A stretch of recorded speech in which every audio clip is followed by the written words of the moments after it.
I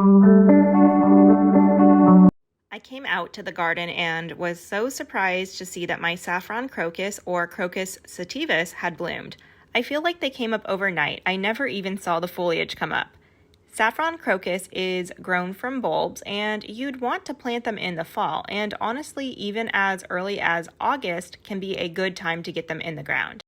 And if you're impatient, then you're in luck because sometimes they bloom the same year that they're planted. So you might be able to harvest the threads in October, November, or December.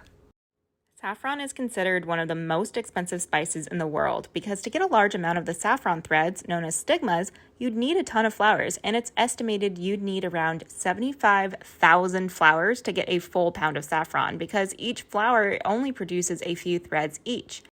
The threads should be harvested pretty quickly once they bloom. There is a short window to harvest them after the flowers open up, and if you can, you should be on saffron watch and harvest the threads on the first day that they appear.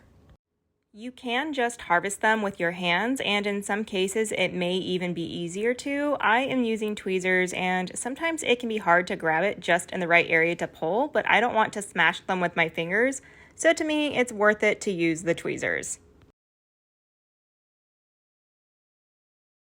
Here is my harvest, and you'll want to make sure these get dried out. Don't let them sit in a bowl because they could get moldy. Get a paper towel or parchment paper and space them out to dry out properly before storing them.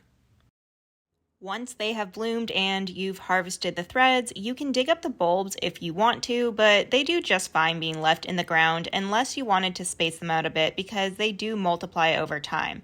But for now, I'll leave them be. I don't like to create extra work for myself, so I'll just leave them in, and hopefully one day I'll have a great big patch of saffron crocus and I can be saffron rich.